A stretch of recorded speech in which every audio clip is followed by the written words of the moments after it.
বর্ষা মরশুম শেষ হলেও কমছে না ডেঙ্গু, বরং বাড়ছে ডেঙ্গু আক্রান্ত রোগী। সেই সঙ্গে বাড়ছে মৃত্যু। হঠাৎ রোগীর সংখ্যা বাড়ায় হাসপাতালে দেখা দিয়েছে স্যালাইন সংকট। শুধু সেপ্টেম্বর মাসে বরিশালে আক্রান্ত 7 জনের মৃত্যু হয়েছে। ডেঙ্গু নিয়ে শঙ্কিত রোগী ও স্বজনরা বিশেষজ্ঞরা আতঙ্কিত না হয়ে সতর্ক ও সচেতন হওয়ার পরামর্শ দিয়েছেন। বরিশাল থেকে শুভ হাওলাদারের ক্যামেরায় সাইফুর রহমান মিরনের রিপোর্ট।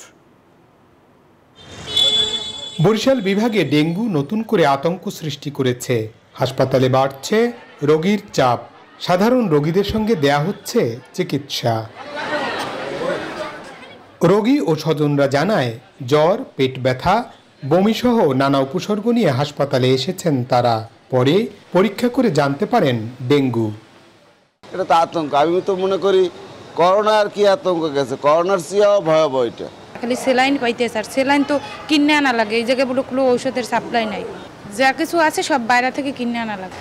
পরীক্ষা নিরীক্ষা করছে, এক সপ্তাহে ডেঙ্গু হয়েছে, একটু কমছে। চিকিৎসকরা বলেন, ডেঙ্গুর মূল চিকিৎসা স্যালাইন। আতঙ্কিত না হয়ে সচেতনতা বাড়ানোর পরামর্শ তাদের। প্রচুর তরল খাবার খেতে হবে। গায়ে ব্যথার জন্য প্যারাসিটামল ছাড়া কোনো ব্যথার ওষুধ খাওয়া যাবে না।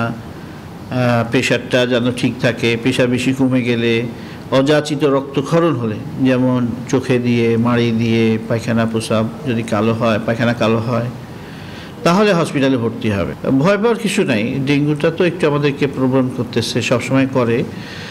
একটু আমরা শঙ্কিত থাকি যখন ডেঙ্গু এক্সপ্যান্ডেড সিনড্রোম হয়ে যায়। হাসপাতাল কর্তৃপক্ষ বলছে, হঠাৎ ডেঙ্গুর প্রকোপ বাড়ায় শঙ্কায় ফেলেছে। সপ্তাহে যাবে নিয়ে আসবে।